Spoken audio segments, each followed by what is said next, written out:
Est-ce que tu es prêt pour ce soir? Yes.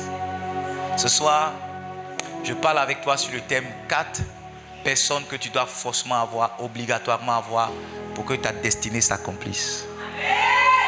Pasteur Nadège l'a si bien introduit lorsqu'elle dirigeait. Il y a des gens qui doivent être dans ta vie pour que tu te réalises.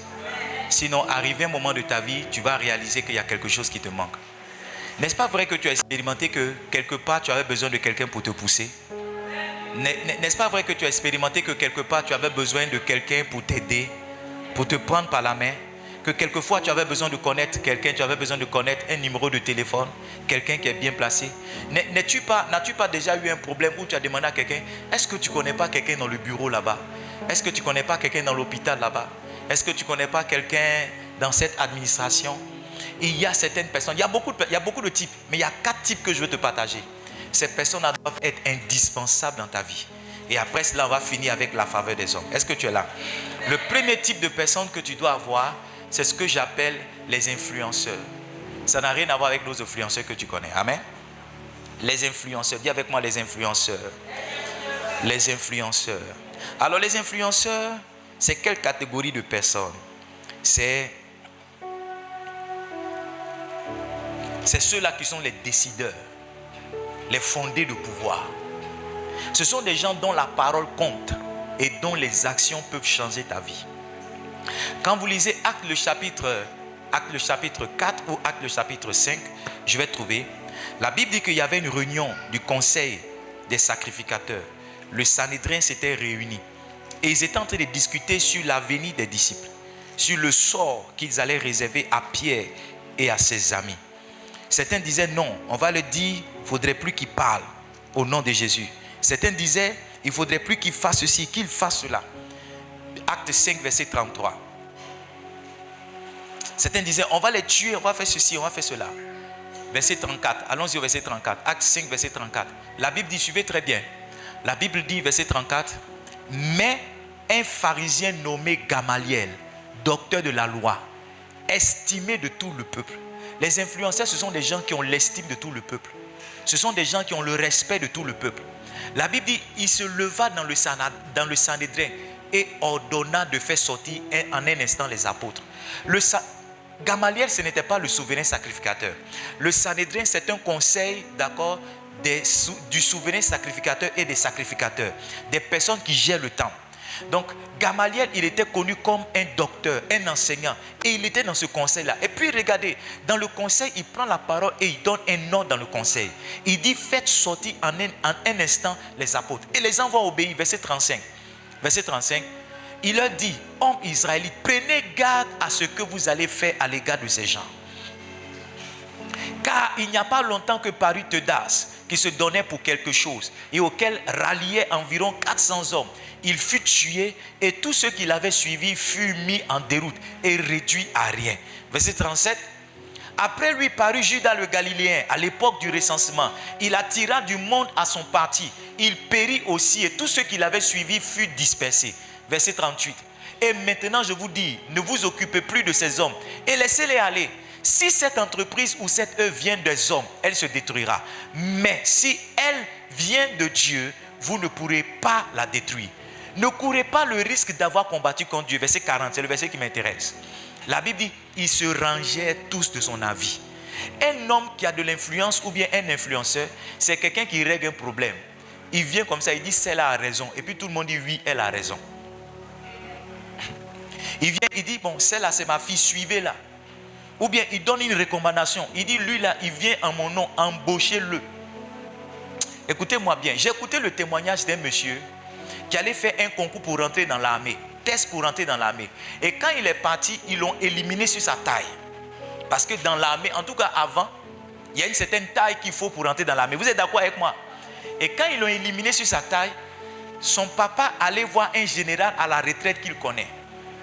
Et il allait voir le général à la retraite. Il lui a dit, mon fils est parti faire le concours pour rentrer dans l'armée. Ils l'ont éliminé sur sa taille. Le général a écrit un mot. Il a dit, va dire au commandant que j'ajoute 5 cm sur la taille du gars. Écoutez, c'est le mot qu'il a écrit. Il dit, va dire au commandant là que moi j'ajoute 5 cm. Ça veut dire que quand ils vont prendre sa taille normale, il n'a qu'à ajouter encore 5 cm pour qu'il passe. Donc un monsieur est rentré dans l'armée sans avoir la taille pour cela. Pourquoi? Parce qu'il y a un décideur qui a parlé dans son dossier. Parce qu'il y a un influenceur qui a parlé dans son dossier. Parce qu'il y a quelqu'un qui a de l'aura. Et il y a quelqu'un qui prend des décisions qui a parlé dans son dossier. L'année dernière, on a fait cette grande campagne avec le pasteur Mohamed. Et les gens de Vase d'Honneur avaient été bénis vraiment par ma contribution, ma modeste contribution au succès de cette grande campagne. Et quand on a fini, la chargée de mission de pasteur Mohamed, quand pasteur Mohamed doit aller en mission, il y a une femme qui gère toutes ses missions. Elle a appelé le responsable du répit. Elle a dit, il y a un pasteur à Dabou, on l'appelle Aïn.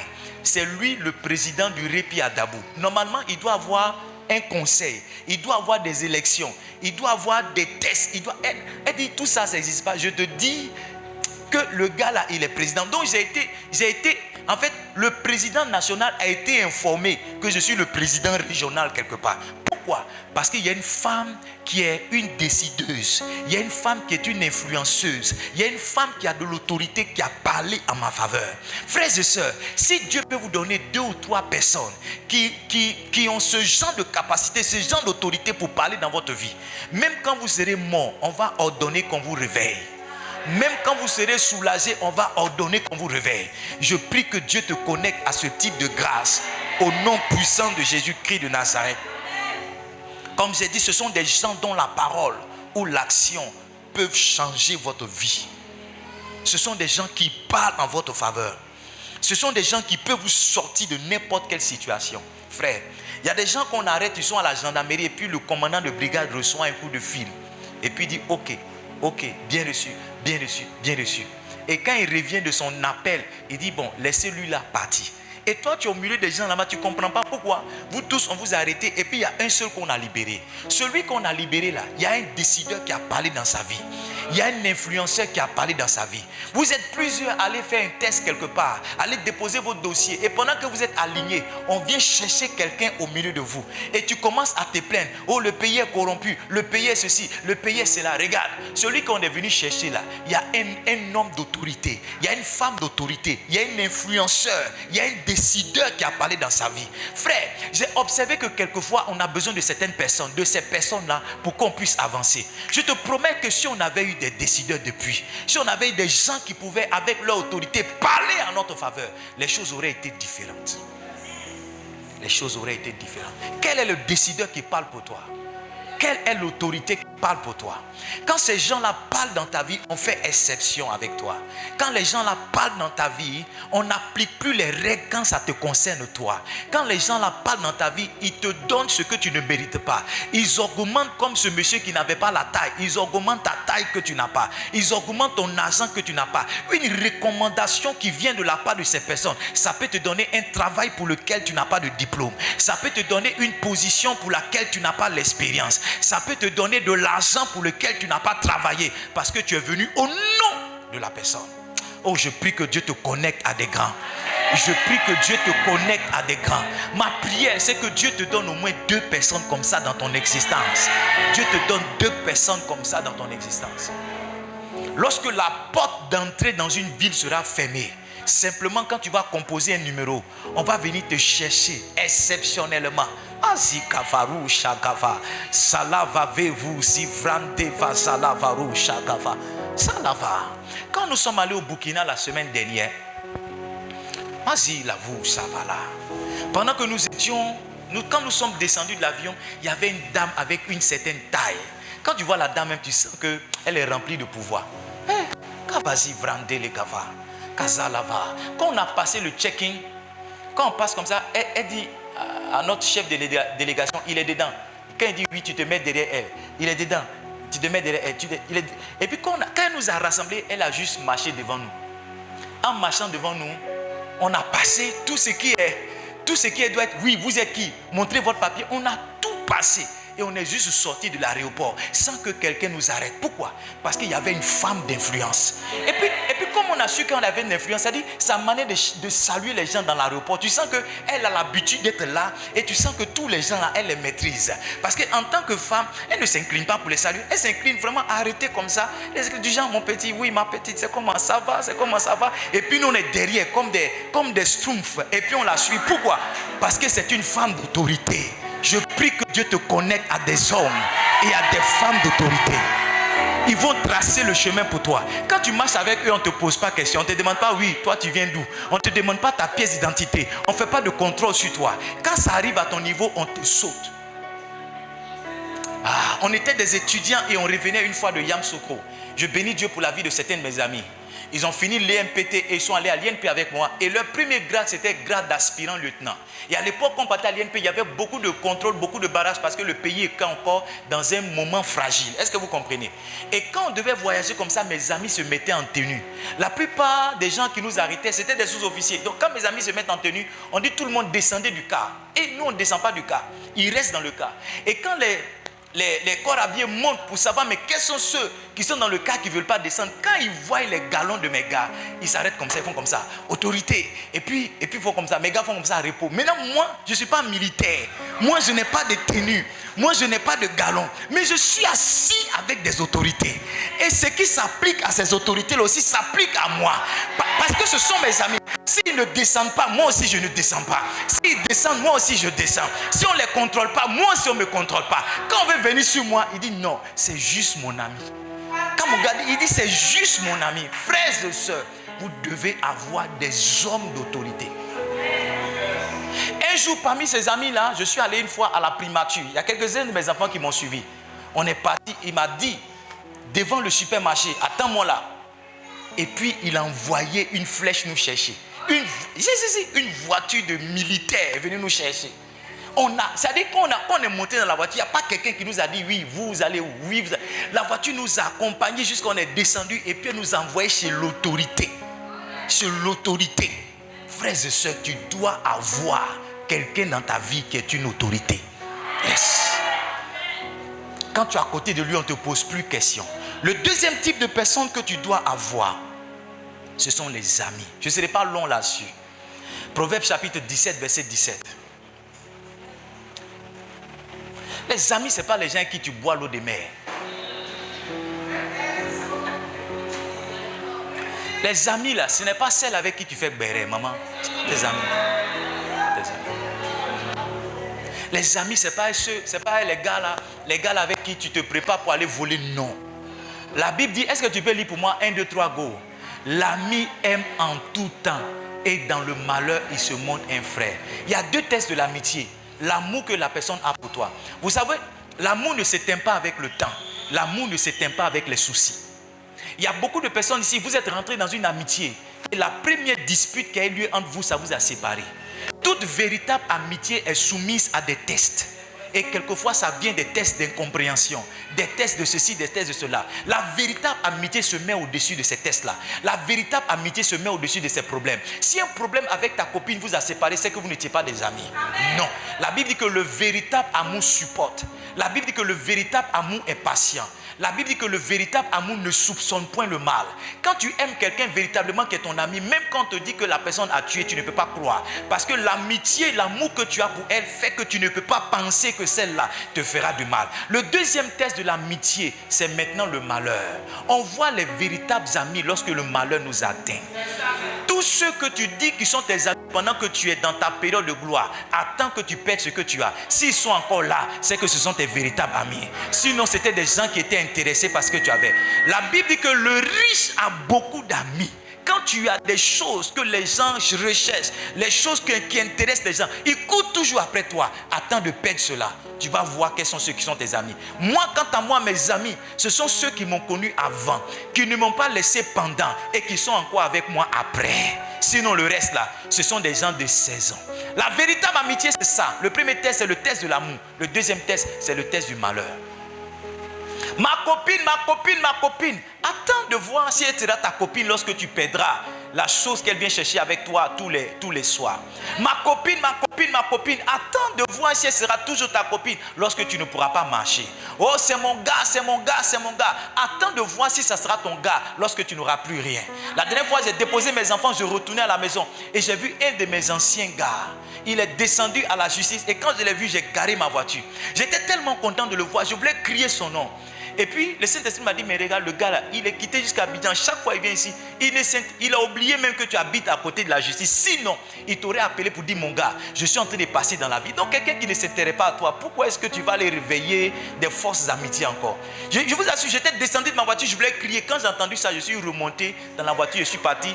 J'ai dit à ma femme, j'ai vu le gars là, mais bon, certainement que je ne suis plus dans sa pensée. C'était quelqu'un qui venait me voir, aide-moi, est-ce que je peux avoir 20 000? C'est l'anniversaire de ma femme. Aide-moi, est-ce que je peux avoir 30 000? C'est la Noël, je n'ai rien. Aide-moi, est-ce que je peux avoir 50 000? C'est ceci, c'est cela. Aide-moi, est-ce que je peux avoir ceci? Aide-moi, je suis venu à Dabou, je n'ai nulle part où dormir. Aide-moi, est-ce que je peux avoir cela? Aide-moi, est-ce que... Quand aide-moi avait toutes ces choses-là, il était là. Mais quand aide-moi les a perdus, il a disparu. Je prie que Dieu te donne les véritables amis. Maintenant, écoute-moi. Les véritables amis ne sont pas beaucoup. S'ils sont trop, c'est 3. C'est des gens qui... Oui, les véritables amis ne sont pas beaucoup. Les restes, ce sont des camarades. Ouais. Je te dis, il faut avoir beaucoup de camarades, mais aide des amis. Un ami, c'est quelqu'un qui peut te regarder dans les yeux et puis te dire, regarde, ce que tu fais n'est pas bien. Ah, Chantala Vazou Vrante Vazi Vala. Vantala Vazou Vrante Le Vazi Vala Varou Savrante. Vazandala Kavazou Vala Valèche qui Vrante Le Vaza. Vas-y, lavez, chou, cavalèche qui va là. Lève la voix, dis Seigneur, donne-moi de véritables amis. Donne-moi de véritables amis. Zanda la Vazou Vrante. Lève la voix, dis Seigneur, donne-moi de véritables amis. Donne-moi de véritables amis. Vas-y, la Kavasi Vrante les Kava. Valouche qui Vrante les Vasi Vala Vala.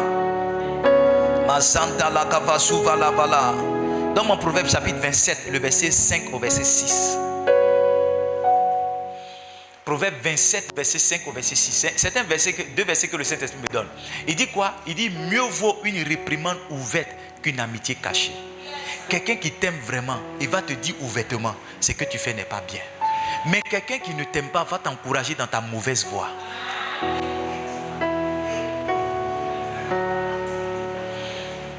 Ton véritable ami va dire, regarde mon gars, ce que tu fais là, tu n'es pas en train de bien faire. Il y a un de mes gars que j'ai appelé ce matin, il a dit, ta manière de faire le ministère là, c'est pas comme ça que tu dois faire, il faut changer ça. Il dit, j'ai compris, à partir de mardi ça change. À partir de mardi ça change. Il a commencé un moment de prière matinale, il a fait 2 ou 3 semaines et puis il a donné ça à un de ses assistants pour faire. J'ai dit, c'est quel travail tu fais? C'est ta voix que tes enfants connaissent, ton assistant, tes enfants ne connaissent pas la voix. Donc si ça te fatigue, il ne faut plus faire. Mais si tu dois faire, il faut que ce soit toi-même qui fasses. Si tu penses qu'il y a trop de jours aussi, il faut prendre 2 ou 3 jours dans la semaine. Mais quelquefois, quand tu n'es pas là, tu peux permettre que quelqu'un te remplace. Mais ça doit être un fardeau que tu portes toi-même. Si tu n'aimes pas quelqu'un, tu ne peux pas lui dire la vérité. Tu ne peux pas lui dire la vérité. Vous qui souffrez que vos amis vous disent la vérité, laissez-moi vous dire que vous êtes en train de perdre les véritables amis que Dieu vous a donnés. Vous aimez les gens qui vous souffrent dans le sens des poils. Des gens qui vous disent tout ce que vous voulez entendre. Tu as porté un habit qui n'est pas joli. Ton ami te dit ce n'est pas joli. Tu dis elle est jalouse. Non, elle t'aime. L'habit que tu as porté là, c'est transparent. On voit ton caleçon à l'intérieur. Et c'est parce qu'elle t'aime qu'elle te dit ça. Ce n'est pas parce qu'elle est jalouse de ton habit. Est-ce que je peux prêcher? Donne-moi le verset 3. Donne-moi le verset qui suit. Donne-moi le verset qui suit. Maintenant, regarde. Il dit, les blessures d'un ami prouvent sa fidélité. Quand tu as un vrai ami, il te blesse quelquefois. Et la blessure qu'il te fait là, c'est parce qu'il est ton ami vraiment. Quelqu'un qui ne t'a jamais blessé est un hypocrite. Maintenant, regarde. Il dit, mais les baisers d'un ennemi sont trompeurs. Il va te caresser, tu aimes ça. Quand il te dit, oh tu es jolie, oh tu es bien, après toi il n'y a pas femme. S'il y a un homme, après toi c'est que c'est génie. Il te fait à Talakou. Et tu aimes ça. Tu aimes ça. Quand tu dois aller chez un, tu dis non, un il aime trop parler mal. Un non, il est trop dur. Un non, il est trop sévère. Je ne suis pas sévère. C'est l'amour que j'ai pour toi qui fait que quand quelque chose n'est pas correct, je t'arrête et je te dis que ce n'est pas correct. Sinon, nous tous, on peut se jouer les hypocrites. Te laisser aller sombrer dans le malheur. Te laisser aller mourir et attendre ta mort maintenant pour venir jouer les hypocrites. Pour dire, oh, on l'aimait beaucoup. On l'aimait beaucoup. On l'aimait beaucoup. Si tu as un ami qui te blesse, c'est un véritable ami. Si tu as une copine qui te blesse, c'est une véritable copine. Aujourd'hui, vous ne vous parlez pas, mais demain, vous vous reparlez. Aujourd'hui, elle te parle mal, mais demain, tu vas chez elle encore. Aujourd'hui, vous vous embrouillez, mais demain encore, vous partez. Mais s'il y a quelqu'un... C'est pourquoi moi, je dis, aussi longtemps que je ne t'ai pas offensé, je ne t'ai pas frustré, c'est que tu n'es pas encore mon fils. Parce que le véritable test de notre relation, c'est la frustration qui va venir. Le jour où mon visage va changer, puis je te dis 2 mots. Est-ce que tu vas accepter? Si tu acceptes, c'est qu'on est vraiment connecté. Mais si tu n'as pas accepté, c'est que tu veux que je te parle dans le sens de tes poils. Que Dieu te donne de véritables amis. Que Dieu te donne des amis. Des gens qui peuvent t'appeler. Comment tu vas? Des gens qui peuvent être des épaules sur lesquelles tu vas pleurer. Des gens avec qui tu vas aller partager tes faiblesses et tes limites. Pour dire, les gens m'acclament, mais regarde, dans le fond, je ne suis pas ça. Et des gens qui vont te prendre par les mains et qui vont prier avec toi. Des gens qui vont te conseiller, des gens qui vont te motiver, qui vont te dire, relève-toi. Tu es tombé, mais relève-toi. Ce ne sont pas des gens qui vont aller prendre l'histoire que tu leur as racontée dans le secret pour aller publier, pour aller divulguer, pour dire, regarde, tu vois celle-là, voici ce qu'elle est en réalité. Je connais son dossier. Ton véritable ami, c'est quelqu'un qui connaît tes faiblesses, mais qui parle de tes forces en public. C'est quelqu'un qui connaît tes faiblesses, mais quand il parle de toi, il ne parle que de tes forces. C'est quelqu'un qui sait ce que tu ne peux pas faire, mais quand il est devant les gens, il ne parle jamais de ça. Il parle des choses que tu maîtrises. Est-ce que tu as un ami qui peut te recommander quelque part? Il y a beaucoup de personnes qu'on dit qui sont nos amis, mais qui sont en concurrence avec nous. La personne est en train de te concurrencer dans le mariage. Elle est en train de te concurrencer dans le ministère. Elle est en train de te concurrencer dans le travail. Si elle a une opportunité de travail, elle ne t'appellera jamais. Au contraire, elle va se présenter elle-même, malgré le travail qu'elle a déjà. Que Dieu te sépare de ce genre de personnes. Que Dieu t'éloigne de ce genre de personnes. Qu'il y a des gens qui s'oublient. Qu'il y a des gens qui s'oublient et qui te recommandent. Des gens qui ont une opportunité de voyager, qui disent non, je ne peux pas voyager, mais je vais voyager pour toi. Je vais te faire voyager à ma place. Que Dieu te donne des amis qui ont une opportunité de briller quelque part, dis non. Ça là, je pense que c'est Edmond qui peut mieux faire. Que Dieu te donne ces gens de personnes. Ils ne sont pas beaucoup. Ils ne sont pas beaucoup. Quand tu les as, il faut s'attacher à eux. La Bible dit que Jonathan aima David, c'est pas ça, et il s'attacha à lui. Attache-toi à ces personnes. Attache-toi à ces personnes. Il y a un monsieur que j'ai connu, c'était un Natier. Suivez-moi très bien. Mais il est devenu musulman. Quand vous le voyez, quand il vous dit son nom, vous êtes choqué. Maintenant, quand je lui ai posé la question, comment quelqu'un comme toi, tu t'es retrouvé dans ça? Il va m'expliquer maintenant ceci. Il dit la famille dans laquelle il est traité comme un enfant de la famille. Il dit la famille dans laquelle il est, c'est la famille de son meilleur ami. Quand son meilleur ami est mort, la famille l'a récupéré. Est-ce que tu comprends ce que je suis en train de dire?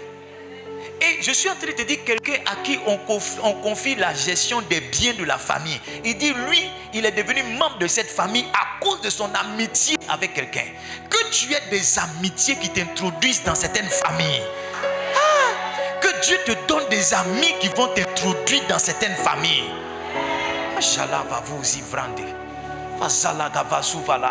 Le pasteur Diati m'a appelé une fois. Il dit, pasteur, ça va? J'ai dit, oui, ça va. Je crois que j'étais avec quelques pasteurs. Il dit, regarde, on est en train de mettre en place le bord du pasteur Mohamed. Ça t'intéresse de participer? J'ai dit, comment ça? Ça m'intéresse trop. Ça m'intéresse trop. En fin d'année passée, il m'a appelé. Il dit, pasteur, ça va? J'ai dit, oui, ça va. Lui, il ne m'appelle pas comme ça. Mais quand il m'appelle, quelque chose arrive. Il dit, regarde, on est en train de se préparer pour accompagner le pasteur Mohamed à Paris. Ça t'intéresse de participer, ça t'intéresse pas? J'ai dit, quoi? Ça m'intéresse. Ça m'intéresse. C'est quelqu'un qui peut aller seul ou bien il peut prendre ses petits et partir, mais qui se souvient de toi lorsqu'il y a des opportunités. Que Dieu te donne des gens qui se souviennent de toi quand il y a des opportunités. Que Dieu te donne des gens. Troisième type de personnes que tu dois avoir, ce sont les financiers. Les gens qui ont l'échiquier. Toi, tu as la vision et ils ont la provision. Il y a un ami que Dieu nous avait donné, ma femme et moi. Dieu l'a repris trop tôt. Quand ma femme et moi, on parle de lui, on souffre en même temps. On commence à pleurer. Quand je l'appelle, il dit, oui, Edmond, tu veux quoi? Je ne peux pas l'appeler pour lui dire bonjour. Parce que lui, chacun de mes bonjours, c'est un transfert qu'il doit me faire. C'était l'anniversaire de ma femme et j'étais couché ici à Dabou dans la galère. Ma femme m'appelait, dit, c'est qu'aujourd'hui c'est mon anniversaire. J'ai dit, oui, je sais. Tu sais, nous les hommes, on est un peu orgueilleux façon. Tu veux pas l'été. Et il passait là dans les parages. Et ma femme s'est trompée. Elle lui a dit, aujourd'hui c'est mon anniversaire. Il a créé une fête spéciale pour ma femme. Il m'a appelé, il dit, tu es où? C'est l'anniversaire de ta femme. J'ai dit, je suis à Dabou, je suis là, je suis un peu occupé. Il n'avait rien. Il dit, je suis un peu occupé. Il dit, viens. Suivez-moi très bien. J'ai dit, viens. Quand je suis venu, il a fait anniversaire de ma femme, fait préparer, payer gâteau, on a coupé tout. Il dit, maintenant le soir, on va sortir manger. J'ai dit, non, vraiment. Comme je n'avais rien, j'ai dit, non, je dois rentrer à Dabou, Jaman, tout ça. Il a insisté, j'ai dit, non, en fait, je ne suis pas venu avec habit de rechange. Il dit, attends. Il est parti dans un magasin, il est venu avec une nouvelle chemise dans sachet. Il dit, ça va, tu peux rester maintenant. J'ai fait comment? Je suis obligé de rester. On est parti, il a organisé soirée pour ma femme et moi. Arrivé, moment, il a mis sous. Il dit, tous ceux qui sont venus dans la soirée, venez donner l'argent. Suivez-moi très bien. Quand ils ont fini de donner l'argent, il dit, on a réservé une chambre pour ta femme et toi à l'hôtel. Kasi vala, vrosi vala. Vando la vaziva. Quelqu'un qui dormait dans sa chambre. Je me suis retrouvé à l'hôtel et ma femme et moi, on a commencé à compter l'argent. Kasi gova. Kasi govare si vrande. Que Dieu te donne des amis. Un jour, je me suis trompé. Quand on a commencé le ministère, j'ai dit non, on a des carreaux, on veut payer ciment pour faire ceci. Vraiment, on est en train de voir si quelqu'un peut nous donner 5 000, 10 000 pour faire ça. Je me rappelle, je partais voir le pasteur Charles. Et puis mon téléphone a reçu Orange Money.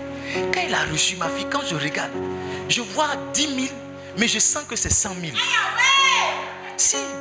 Ça dit, il m'a envoyé 100 000 non, mais moi-même je refuse d'accepter que c'est 100 000.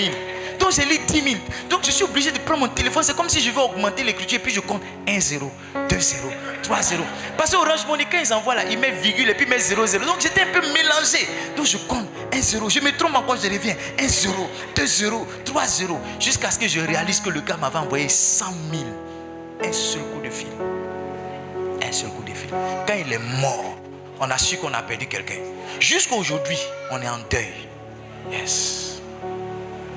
Quand il s'est marié, il a fait une table spéciale pour ma femme et moi. Parmi les VIP, alors qu'on avait perdu toutes nos gloires. Un jour, je l'ai attrapé. J'ai dit, pourquoi tu fais ça pour moi? J'ai dit, ton hospitalité, ton altruisme à mon endroit, ça me gêne. Je ne sais pas si quelqu'un t'a aimé, si quelqu'un t'a tellement donné que toi-même, ça te met dans la confusion. J'ai dit, ce que tu me donnes, ça me gêne. Pourquoi tu fais ça pour moi? Il dit, mon gars, assieds-toi. Assieds-toi. Assieds-toi. Assieds-toi. Ma femme l'appelait le père. Quand elle dit le père, ça le fatigue. Il commence à travailler sauvagement. Le père. Que Dieu te donne des financiers. J'ai dit que Dieu te donne des financiers. Que Dieu te donne des financiers. Dieu te donne des financiers. Que Dieu te donne des financiers. J'ai une autre de mes soeurs. Elle, c'est ma soeur. L'année dernière, à mon anniversaire, j'ai fait un gros discours. J'ai dit, oh, ayez pitié de moi. Ne me laissez pas prendre car pour aller au Ghana. Quand elle est venue me faire bisous, elle dit, je vous offre les billets, ta femme et toi. Ah. J'ai dit, amen. Amen. Quand on a fini, elle dit, je peux te voir au bureau. Elle a fait offrande. Quand on dit, venez donner, elle a fait. Elle dit, je peux te voir au bureau. J'ai dit, oui. Quand on est allé au bureau, quand on est allé au bureau, elle a sorti beaucoup de pieds verts comme ça. Ah. Ma femme, mes enfants et moi, on était choqués. On était choqués. On peut aimer quelqu'un jusqu'à lui donner billet d'avion, lui donner encore de l'argent, frère. Il faut que Dieu te donne des financiers. Les financiers, ce sont les gens qui sortent le chéquier lorsque tu as la vision. Ce sont les gens qui sortent la carte magnétique lorsque tu as un besoin. Si Falo, Shikava aussi, quel que soit l'argent que Dieu a pour toi, ça va passer par quelqu'un. Il faut que Dieu te donne un financier. Regarde, je suis sûr que tu avais un financier il y a longtemps, tu avais 10 magasins. Oui. Je suis sûr que si tu avais un financier il y a longtemps, tu avais voyagé. Parce que les projets qui sont dans ton cœur et dans ton esprit, Wallahi Billah, c'est Dieu seul qui connaît. Mais la seule chose qu'il te faut, c'est quelqu'un qui va sortir son chéquier pour dire, regarde, ma fille, c'est combien ce que tu veux faire. Combien ce que tu veux faire. Que Dieu vous donne des financiers. Ce sont des gens à qui on ne demande pas l'argent pour payer le gaz. Non, non, non. On ne les appelle pas comme ça pour dire non, le gaz est fini ou bien il n'y a pas de loyer. Ma femme est là. Quand tu les appelles, tu parles des millions. Oui, tu parles des millions. Pas des millions. Aujourd'hui, je lui ai dit, j'ai dit à ma soeur, j'ai dit, j'ai un grand projet, hein. C'est pour lancer mon ministère. Elle dit, ok, il faut travailler sur la proforma et tu m'envoies, on va faire comme on a l'habitude de faire.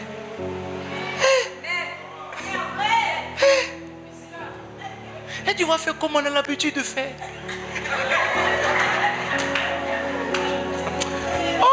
Chalet Vazou Vala. On peut être liquide comme ça. On peut aimer quelqu'un comme ça. Elle dit, ok, tu fais la proforma, tu m'envoies. On va faire.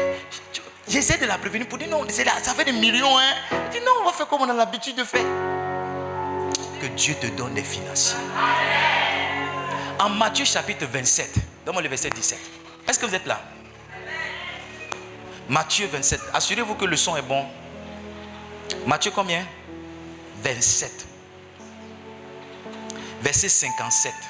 Matthieu 27, verset 57. Le soir étant venu, arriva un homme riche d'Arimathée. Jésus lui-même, il a eu besoin des gens comme ça. Nommé Joseph, lequel était aussi disciple de Jésus. Tu sais, Joseph d'Arimathée, la Bible précise qu'il était riche. Parce que où Jésus a dormi là, ce n'est pas une tombe qu'on a creusée aujourd'hui comme chez nous les Hébriers là. Et puis on vient mettre ton truc, non. C'est une grotte, c'est une tombe de luxe. Parce qu'il y a cercueil et puis il y a cercueil. Je ne sais pas si tu sais ça. Il y a tombe et puis il y a tombe. Je ne sais pas si tu sais ça. La tombe dans laquelle Jésus a été mis, la Bible dit que c'est une tombe, c'est une grotte dans laquelle personne n'avait été mis une fois. Et c'était une grotte même qui avait une grosse pierre pour laquelle il fallait beaucoup de personnes afin de fermer. Mais pour que ce genre de tombe-là soit donné à Jésus, il fallait un Joseph d'Arimathée. En Luc, le chapitre 8, le verset 1, je vais finir sur ça. Luc, chapitre 8, verset 1 au verset 3. La Bible dit que Jésus parcourait, il allait de ville en ville, de village en village, prêchant, annonçant la bonne nouvelle du royaume. Est-ce que tu sais que faire ça là, ça coûte de l'argent? C'est vrai. Aller de ville en ville, payer le transport des gens, payer manger, payer sucrerie, payer hôtel. Est-ce que tu sais que ça coûte de l'argent? Maintenant regarde comment Jésus est arrivé à faire son ministère. Verset 2. La Bible dit les 12 étaient avec lui. Ça c'est les 12, ça c'est ses amis. Ils sont là, ils crient, ils prient. Mais à côté de ces 12 là, la Bible dit il y avait quelques femmes. Elles ne sont pas beaucoup.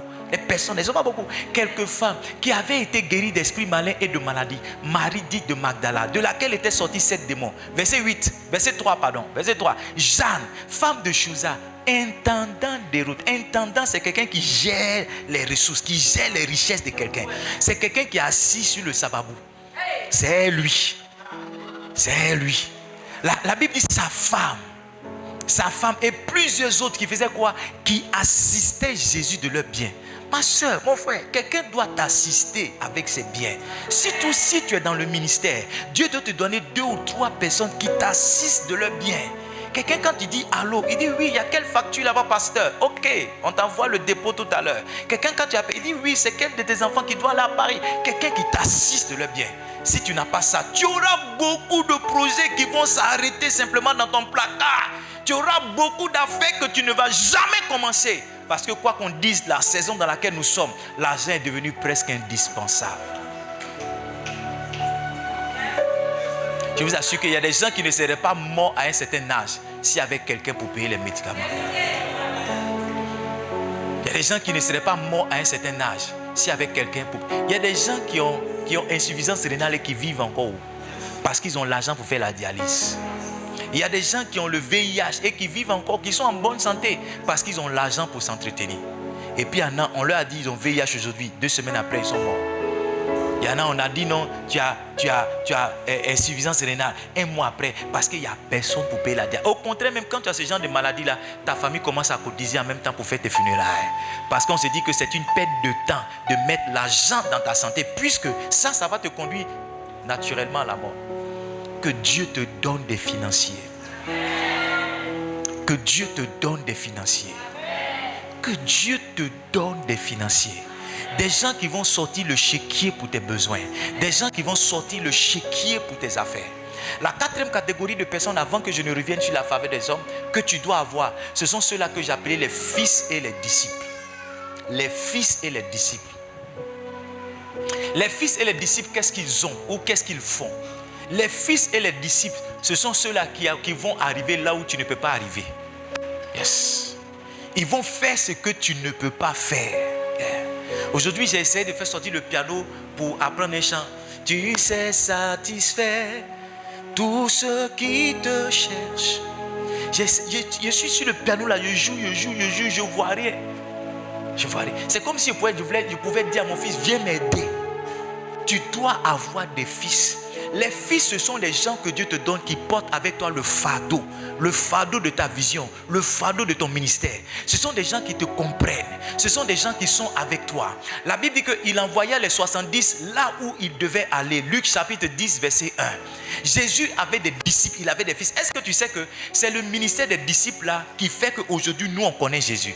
Si Jésus n'avait pas Pierre, si Jésus n'avait pas Jacques, si Jésus n'avait pas Jean, son ministère se serait arrêté. Il a fait seulement 3 ans. Mais les fils qu'il a eus ont couru avec son ministère, ont couru avec sa vision. En Israël, quand une femme perd son mari, à l'époque, on lui donnait quelqu'un de sa famille. Pourquoi? Parce qu'on voulait que celui avec qui elle était mariée ait un nom, que son nom ne soit pas effacé. Les fils sont des gens qui perpétuent le nom de leur père. Les fils sont les gens qui perpétuent Il y a certaines personnes là, leur nom ne sera jamais effacé comme Edmond Haïn. Pourquoi? Parce que Dieu leur a donné des fils. Parce que Dieu leur a donné des fils. Il y a des gens dans 30 ans qui diront, je bénis Dieu pour la vie de mon père, le pasteur Edmond Haïn. Il y a des gens qui diront dans 50 ans, je suis ce que je suis à cause d'un pasteur que j'ai rencontré à Dabo. Il y a des gens qui diront dans 70 ans, oh j'ai écouté les messages, j'ai lu les livres d'un serviteur de Dieu. C'est pourquoi je suis ce que je suis aujourd'hui.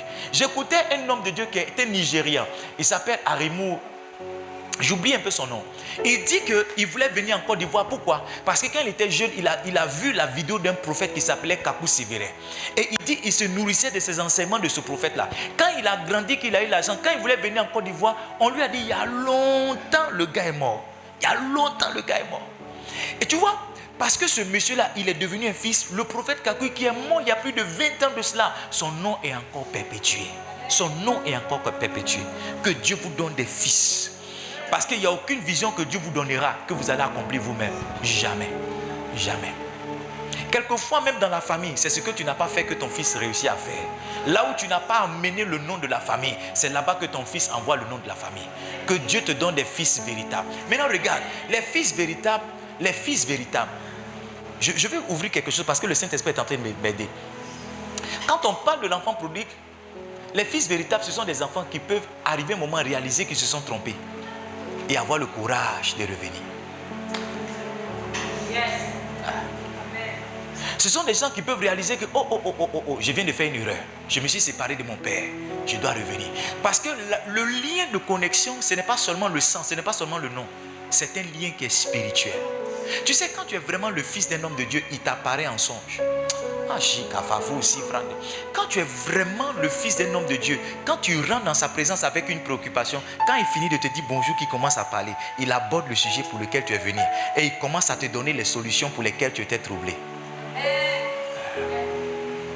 Quand tu es vraiment le fils de quelqu'un, sans réaliser, il y a des tics qu'il a que toi aussi tu manifestes. Il a une manière de parler que tu réalises que toi aussi tu as. Par moment quand tu parles, tu dis, ah, mais ça j'ai parlé comme mon papa. Par moment quand tu agis, tu dis, ah, j'ai agi comme mon papa. La vie de cet homme-là commence ou bien devient finalement une copie de ta propre vie. Parce que ce à quoi ta vie doit ressembler, c'est vers ce type de personne-là que Dieu te conduit. Il n'y a personne ici qui sera stérile. Aussi bien naturel que spirituellement. Dieu va vous donner des fils. Dieu va vous donner des fils. Aujourd'hui, je bénis le nom du Seigneur. Ce matin, un de nos fils, ma femme et moi, nous envoyons un témoignage depuis San Pedro. J'ai lu le témoignage et j'étais béni. J'ai dit, waouh, Seigneur, tu fais des choses extraordinaires. Et j'ai dit à ma femme, tu sais que le gars là, je ne l'ai jamais rencontré. On dit, comment ça? Elle a dit tout son nom. Elle dit, j'ai dit, je ne l'ai jamais rencontré de ma vie. Je ne l'ai jamais vu de ma vie. Elle dit, mais comment ça s'est fait? J'ai dit, mais ça, c'est le lien de la connexion. C'est le lien de fils. Quoi qu'il soit à des centaines de kilomètres, le lien de connexion fait qu'il continue de recevoir de ma vie et je continue d'être une bénédiction pour lui au nom de Jésus. Maintenant, regardez. Ce sont les fils qui attestent du ministère d'un homme de Dieu. Yes. La grandeur d'un homme de Dieu est définie par la qualité des fils qu'il a. La grandeur d'un homme de Dieu est définie par la qualité des fils qu'il a. Didier Drogba, c'est l'homme, mais son papa, ce n'est pas n'importe qui. En réalité, s'il arrive quelque part, son papa va recevoir plus d'honneur que lui. Parce qu'on va dire que c'est toi qui nous as donné ce champion. C'est toi qui nous as donné cet homme. Donc votre grandeur aussi définie par la qualité des fils que vous avez. Que Dieu vous donne des fils. Des gens qui vont porter le fardeau. Des gens qui vont courir avec vous dans le ministère. Des gens qui vont courir avec vous dans le projet. Des gens qui vont courir avec vous dans votre famille. Des gens qui vont aller là où vous ne pouvez pas partir. Des gens qui vont perpétuer votre nom. Qui vont courir avec votre vision. Que Dieu vous donne cela au nom de Jésus. Je dis que Dieu vous donne cela au nom de Jésus. Maintenant, je vais finir le message de ce matin et prier pour les délivrances ce soir. Je vais finir le message de ce soir et prier pour les délivrances. Je vous parlais hier de la faveur des hommes. Quelqu'un est là? Et je vous ai dit comment est-ce qu'on attrape la faveur des hommes. Amen. Toutes ces 4 catégories de personnes dont je vous ai parlé là, si vous n'avez pas trouvé faveur à leurs yeux, ça ne va pas marcher. Hein. Quelqu'un peut venir avec un chéquier, un milliardaire va venir, tu vas dire, oh papa, est-ce que tu sais que ça fait 2 jours qu'il n'a pas mangé? Il dit, oh, que Dieu te fortifie. C'est que moi aussi je suis passé par là. Hein. Vraiment, nous on faisait 3 jours sans manger, pour toi c'est 2. Dieu t'a vraiment béni. Sois forte. Laisse-moi prier pour toi. Seigneur, souviens-toi de ta servante au nom de Jésus. Tu dis Amen. Et puis quand ça va, tu dis, bâtard là. Bâtard là. Avec tout ton argent que tu as, tu ne peux même pas me donner 10 000. Mais les gens sont méchants. Les gens sont méchants. Frère, ce n'est pas affaire de méchants. C'est une affaire de faveur. Quelqu'un d'autre va venir juste après toi. Il va venir dans une grosse voiture. Dès qu'il va le voir, il va dire, ah, mais tu m'avais parlé de projet la dernière fois. C'était combien? 10 millions, mais 15 millions. Il dit non, c'était 12 millions. Et puis devant toi, ici, un chèque. Et puis la personne s'en va. Alors que toi, tu as assis, tu te dis, mais ça c'est quoi ça? Frère, c'est parce que tu n'as pas trouvé faveur auprès de monsieur. Ce n'est pas ta situation difficile qui le fait bouger. C'est la faveur que tu as trouvée à ses yeux qui le fait bouger lui. Parce que cette faveur-là peut l'empêcher de dormir parce qu'il doit t'aider. Mais malgré ton problème, il peut faire des songes et ronfler dans son lit. Parce que ce qui t'arrive là, ça ne lui importe peu. Oh, je prie que quelqu'un trouve faveur auprès d'un homme. Je prie qu'une femme trouve faveur auprès d'un homme. Et j'ai commencé à vous expliquer que la faveur vient dans la prière. Avant d'aller rencontrer quelqu'un qui est une autorité, quelqu'un qui est un décideur, un influenceur, il faut le convoquer sur l'autel de Dieu. Prends son nom, prends son poste et amène-le devant le trône de Dieu. La Bible dit Néhémie chapitre 1 verset 11. À la fin du verset, Néhémie a dit, Seigneur, fais-moi trouver grâce auprès de cet homme. Il était en train de parler du roi. Parce qu'au lendemain, Néhémie savait qu'il allait partir demander une faveur au roi. Ne va pas dans un bureau d'une autorité si tu n'as pas convoqué l'autorité devant le trône de grâce. Ne va pas dans le bureau de quelqu'un si tu ne l'as pas amené devant le trône de grâce. Ne l'envoie pas, ne va pas demander quelque chose si tu n'as pas commencé à parler de lui, à le présenter devant le Seigneur. Pour dire, Seigneur, aveugle ce monsieur-là sur mon odeur, aveugle ce monsieur-là sur mes mauvais vêtements, qu'il ne sente pas que je me suis pas lavé pendant 3 jours. Quand je rentre dans sa présence, qu'il sente un bon parfum, qu'il y a quelque chose de moi qui sort de lui, qui sort de moi et qui fasse qu'il m'aime et qu'il m'accepte comme son fils. La deuxième clé, c'était quoi? Les présents. On avait parlé des présents, ce n'était pas la deuxième clé. Il faut apprendre à faire des dons, les exploits. Yes. La deuxième clé qui fait trouver faveur, ce sont les exploits. Quand tu es quelqu'un qui travaille, dans les exploits, il y a quoi? Il y a l'utilité. Est-ce que je peux vous choquer? Il y a des années de cela, j'étais dans une ville avec ma femme et puis on était dans un hôtel. Excusez-moi, je n'ai pas envie de vous embarrasser. Et puis j'ai dit à ma femme, je vais te montrer la différence entre mes 2 filles là. Je les aime toutes les 2, tu sais ça? Elle dit oui. J'ai dit à ma femme, je vais te montrer la différence entre les 2. Suivez-moi très bien. La ville dans laquelle on était parti, il y a une de mes filles qui vivait là-bas. Et j'ai appelé ma fille en premier. J'ai dit, ma fille, ça va? Elle dit, ça va papa. J'ai dit, je vais payer telle chose. J'ai besoin de telle chose. Est-ce que tu connais un magasin où je peux acheter? Elle a dit non. Et puis la causerie s'est arrêtée là. J'ai dit, ok, merci, j'ai raccroché. Et puis j'ai appelé une autre de mes filles qui ne vit pas dans la ville, mais qui était de passage. Et j'ai dit à ma fille, bonjour ma fille, est-ce que tu vas? J'ai besoin de telle, comment tu vas? J'ai besoin de telle chose. Est-ce que tu connais un magasin où je peux l'avoir? Elle a dit, non papa, je ne connais pas un magasin, mais si tu veux, je vais trouver ça pour toi. Et puis j'ai dit à ma femme, j'ai dit, tu as vu la différence entre les deux? Les deux sont mes filles, je les aime bien. Sauf qu'il y a une qui est utile et il y a une autre qui est inutile. Donc quand la faveur du Père parle, la faveur du Père parle en faveur de celle qui a de l'utilité. Est-ce que quelqu'un comprend ce que j'ai dit? Tu es dans la maison de quelqu'un, tu n'apportes rien. Et puis tu te plains que, oh, il donne l'argent à telle personne, toi, il ne te donne pas. Même pour balayer le salon, tu ne peux pas balayer. Et tu te plains que, oh, quand il y a Noël, on donne ça, on donne, nous, on ne nous donne rien. Non, tu passes ton temps à te promener, à manger rire de ta maman, tu fais rien, tu n'as aucune utilité. C'est-à-dire, mais on ne fait même pas attention à ton absence. Et tu te plains que tu es dans une maison, on ne t'aime pas. Quand tu vas commencer à être utile, la faveur va changer de camp. Quand tu vas commencer à être utile, hein, la faveur va faire quoi? La faveur va changer de camp. Troisième clé, on a parlé de quoi? La droiture. Tu es la malonie là, ça n'envoie pas la faveur. Tu ne donnes jamais monnaie des gens qu'on t'envoie. Tu penses que tu es hier, tu es en train d'éloigner de toi la faveur. Quand on t'envoie, tu pries que le gars qui t'envoie, il oublie sa monnaie. Et quand il te réclame sa monnaie, tu dis, il exagère. Et tout l'argent qu'il a là, il va prendre monnaie encore. Monnaie c'est lesquelles? Frère, tu es en train de... Apprends à être droit. Fais des bons comptes. Rends compte comme il se doit. Ça va attirer sur toi la droiture. Ça va attirer sur toi la droiture. Un monsieur est décédé. Et quand il est décédé, il n'a rien laissé à ses enfants. Et à ses funérailles, ses enfants étaient en train de le maudire. Tes amis ont construit une maison, tes amis ont fait ceci, tes amis ont fait cela. Et un de ses enfants va être surpris parce qu'il va recevoir une proposition. Je crois qu'on va lui faire une proposition de bien. Et voici ce qu'on va lui dire. On va lui dire, ton papa était un homme intègre. C'est à cause de l'intégrité de ton papa qu'on veut te récompenser. La seule chose que son papa lui a laissée, c'était l'intégrité. Mais l'intégrité lui a ouvert plus de portes, lui a apporté plus de bien que le vol aurait pu faire. La droiture amène la faveur. J'ai donné toutes ces références hier. Il faut réécouter le message. Malheureusement, on n'a pas le message d'hier. Mais la droiture amène quoi? La droiture amène la faveur. Après, j'ai parlé de quoi? J'ai parlé des présents. Il faut apprendre à faire des cadeaux. Il n'y a pas un homme qui résiste aux cadeaux. Il n'y a pas une femme qui est tellement fâchée que tu lui apportes un cadeau et puis elle dit elle ne veut pas. Non. Il n'y a pas un homme à qui tu apportes un cadeau et puis il ne veut pas. Livingstone, apprenez à faire des cadeaux. Quand c'est l'anniversaire de vos femmes, quand c'est l'anniversaire de vos maris, quand c'est l'anniversaire des personnes que vous connaissez, apprenez à faire des cadeaux. Apprenez à donner aux autres. Ce que je ne vous ai pas dit, mon financier et mon gars qui nous aidait, ma femme et moi, le jour où je lui ai posé la question, pourquoi est-ce que tu fais ça à mon endroit? Il m'a dit ceci. Il m'a dit, un jour j'ai accompagné un de mes amis chez toi. Et quand il est parti chez toi, je suis resté dehors. Et mon ami, il avait un problème. Moi, je ne pouvais pas l'aider. Et il m'a dit qu'il a un de ses gars. Il est venu chez toi. Et il t'a exposé son problème. Et voici ce qu'il m'a dit. Il m'a dit que tu as aidé mon ami là. Quand il est sorti de chez toi, il m'a dit, je ne t'ai pas dit que le gars là, il est bien. Le problème que je lui ai posé, il m'a donné l'argent. Donc il dit, à partir de ce moment, je me suis juré que moi aussi, le jour où j'aurai l'argent, je vais aider les gens. Et quand j'ai vu que tu es passé par des situations difficiles, j'ai pris sur moi d'être une aide pour toi.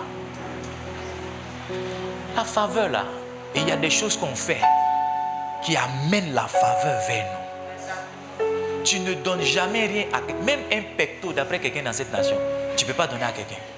Bonbon sucette, tu ne peux pas payer pour donner à quelqu'un. Écoutez-moi bien, ce n'est même pas la qualité de ce que vous donnez qui compte, c'est le geste que vous faites. La dame qui a payé billet d'avion pour ma femme et moi, c'était son anniversaire en février. J'ai dit à Karel, je ne sais pas comment tu as t'arrangé, mais voici 20 000. Il faut faire un petit paquet. Karel est parti la trouver au bureau. Karel est parti la trouver au bureau. Voici le truc, cadeau de mon pasteur. Voici le présent de mon pasteur. Elle a fait photo, elle m'a envoyé ça sur WhatsApp pour me dire qu'elle a reçu. C'est pas ce qu'elle lui a donné. Ce qu'elle lui a donné, elle peut payer 10 000, elle peut payer 100 000. Mais le geste que j'ai fait, c'est ça qui a touché son cœur. S'il y a quelqu'un qui t'aide, s'il y a quelqu'un qui te soutient, s'il passe par des moments heureux, tu dois être là. S'il passe par des moments malheureux, tu dois être là. Tes 5 000 doivent rentrer dans son funérail. Tes 2 000 doivent rentrer dans sa fête. Ne dis pas, oh, il a trop de choses. Si tu ne peux pas donner l'argent, donne-lui au moins ta présence. Si tu ne peux pas lui donner l'argent, donne-lui au moins ta présence. Soit celui-là qui va faire asseoir les gens quand ils vont venir. Soit le serviteur dans ses funérailles. Soit le serviteur dans son mariage. Soit le serviteur dans sa fête. Tu n'as pas l'argent pour payer le vin pour que les gens boivent. Mais au moins tu peux servir le vin que les gens ont payé. Pour dire non, tu es le serveur. Les gens attendent que ça vienne toujours des autres. Et ils ne sont pas prêts. Le niveau où tu es là, tu peux faire cadeau. Dans tes 1000 francs, tu peux enlever 100 francs pour payer pecto pour donner à quelqu'un. Pour dire voici mon cadeau, voici mon présent que je te fais. C'est ça qui attire la faveur. C'est ça que, la Bible dit que les présents d'un homme lui ouvrent les voies et lui donne accès au grand. Quand tu es quelqu'un qui fait cadeau, on te donne accès au grand. On te donne accès au grand.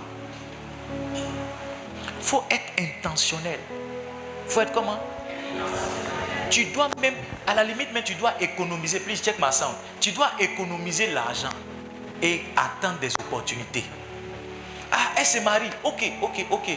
Je vais payer les housses là. Les housses là du mariage, c'est moi qui ai payé. 22 000, c'est moi qui paye. Tu ne peux pas payer sa robe. Mais moi, tu peux payer housse. Ah, elle se marie. Le bouquet de fleurs là, je vais créer pour payer. Livingstone, apprenez à donner aux gens. Ne donnez pas seulement à votre pasteur. Donnez aussi aux gens. Donnez à des autorités. Yes! Donnez. Oui, car elle vient. La clé suivante qui nous permet d'attraper la faveur, c'est l'habileté. L'habileté. Ce que tu sais faire, ça va t'ouvrir des voies. Mamie, je vous ai dit dans mon village, il y a une maman qu'on appelle maman Douri. Ça dit maman du riz. Elle est indispensable d'en préparer riz. Il n'y a pas quelqu'un qui veut faire une fête, qui veut faire funérailles, où il va préparer riz et puis il ne va pas appeler la maman là. Parce qu'elle a maintenant, avec sa capacité, son habilité, elle a montré qu'elle est capable de faire quelque chose. Regarde, ce que tu sais faire là, tu dois être maîtresse dedans. Tu dois être maître dedans. Tu dois maîtriser ça. Ça va t'ouvrir des voies. Qu'est-ce qui a mené Joseph dans la maison de Pharaon? C'était sa capacité à faire quoi?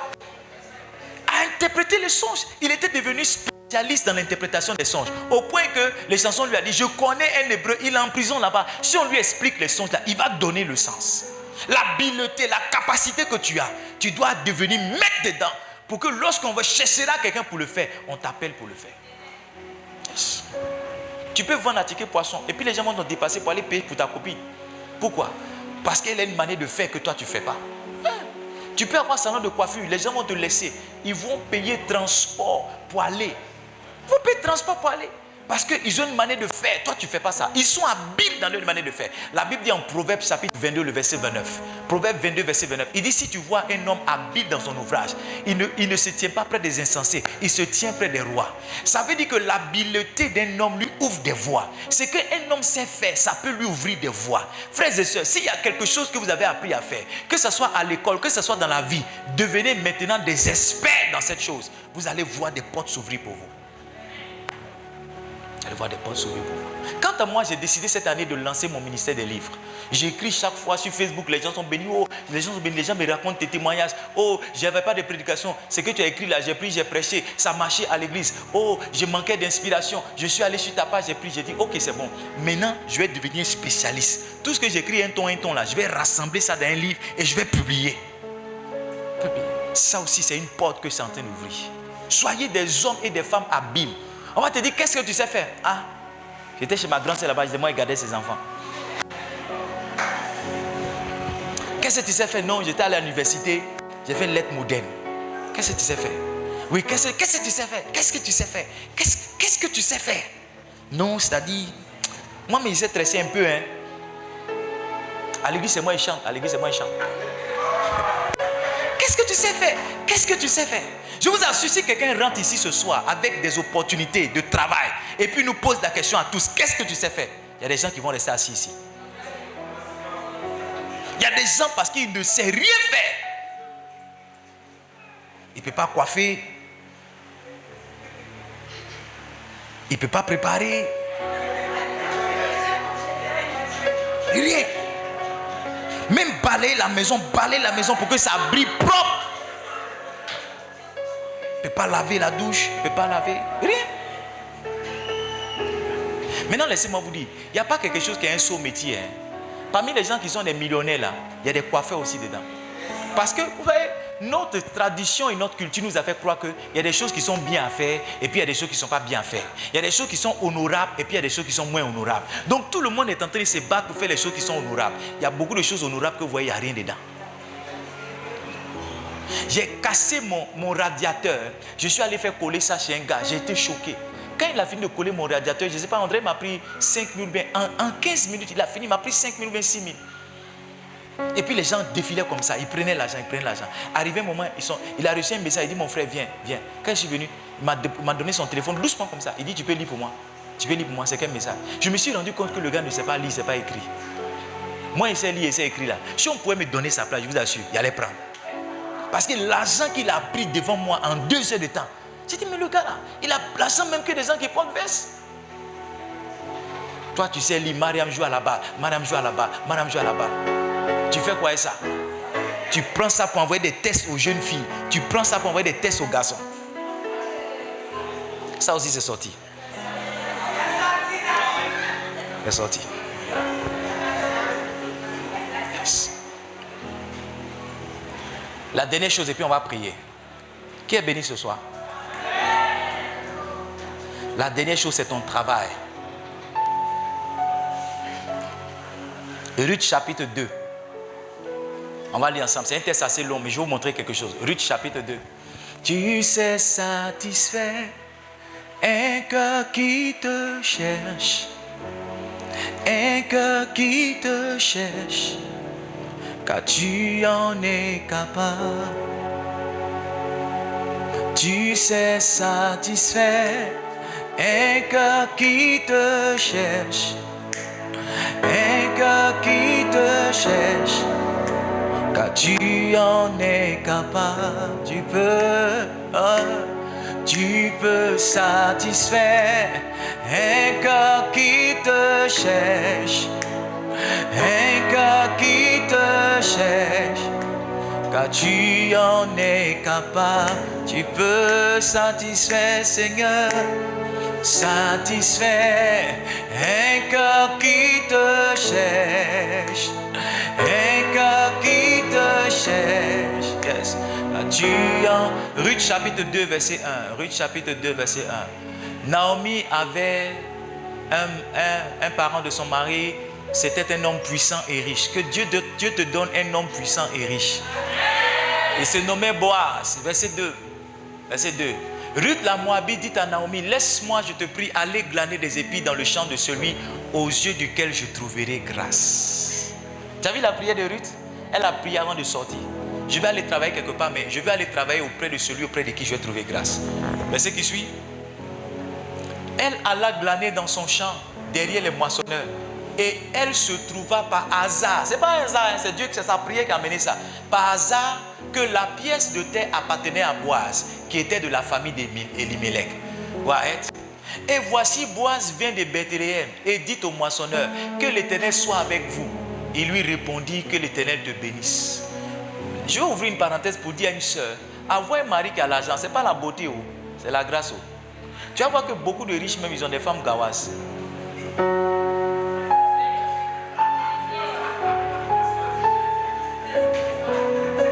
Ça dit, ce qu'il dit, c'est, vous avez remarqué ou vous n'avez pas remarqué? Il y a beaucoup de riches là. Ils se promènent, Le jour où tu vois sa femme, tu dis, Je suis allé à Atoban.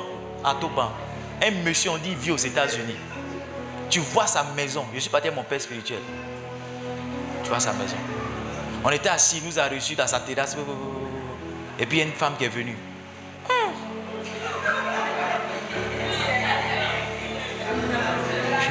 Elle nous a salués. Bon, j'ai cru que c'était la servante. Et puis il a dit, voici mon épouse. J'ai dit, tu vois le monsieur là, tu vois sa coiffure, peinte sur sa tête. Quand il parle, tu sens qu'il est posé. Quand tu vois sa maison, tu sens qu'il a l'âme. Mais ce qu'il nous a montré.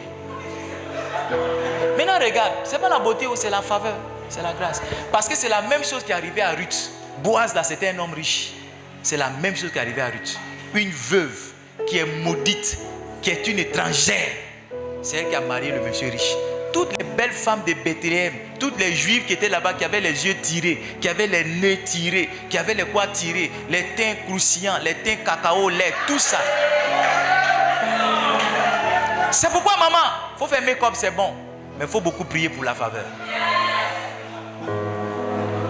Boaz vient de Bethléem et lui dit au maçonneur, mais que l'Éternel soit avec vous. Donne-moi le verset qui suit, verset 5.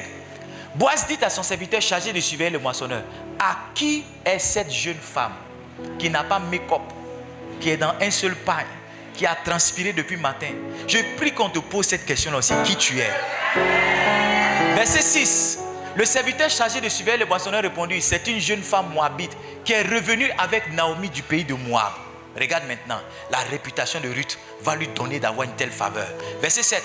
Elle dit, permettez-moi de glaner et de ramasser des épis entre les gerbes derrière les moissonneurs. Et depuis ce matin, elle est venue. Elle a été debout jusqu'à présent. Elle ne s'est pas reposée un moment dans la maison. Il y a beaucoup de nos jeunes sœurs qui sont des paresseuses.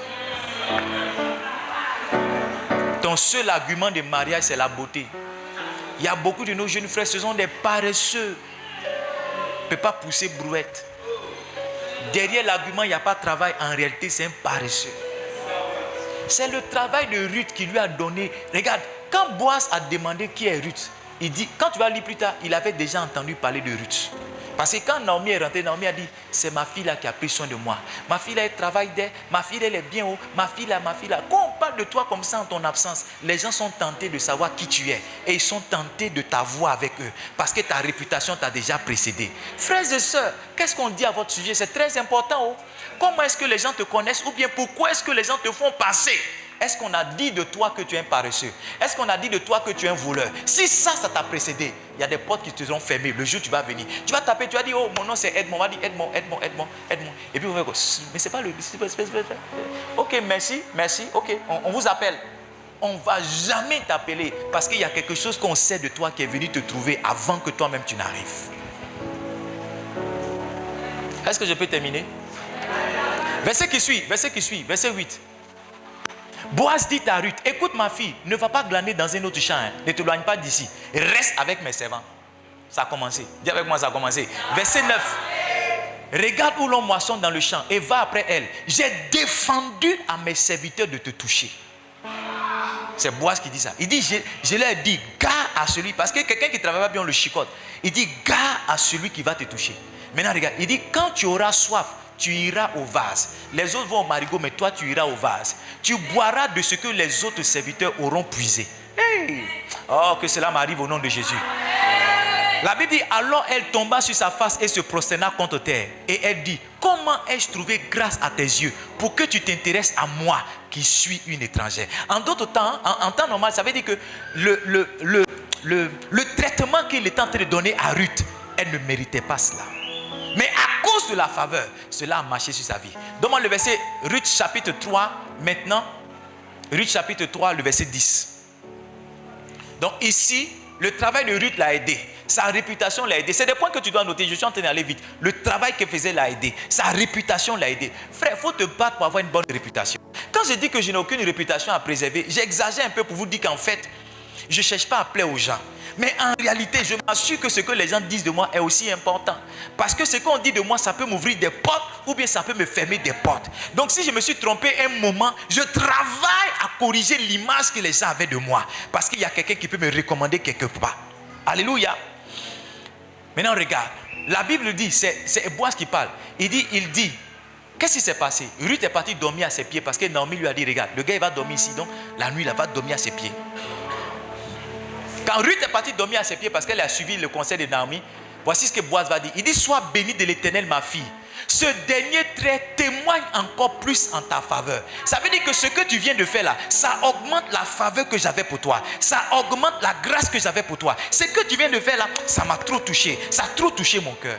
Frères et sœurs, apprenez à toucher le cœur des gens. Soyez intentionnels. Faites des choses pour lesquelles les gens vont dire non. Ce que tu viens de faire là, ce que tu viens de faire là, ce que tu viens de faire là, ce que tu viens de faire là, ce que tu viens de faire là.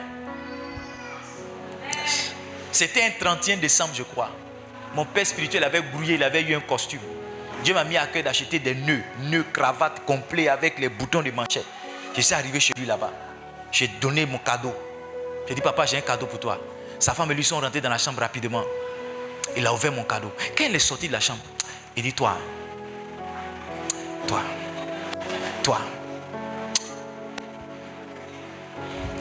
tu vois, il était tellement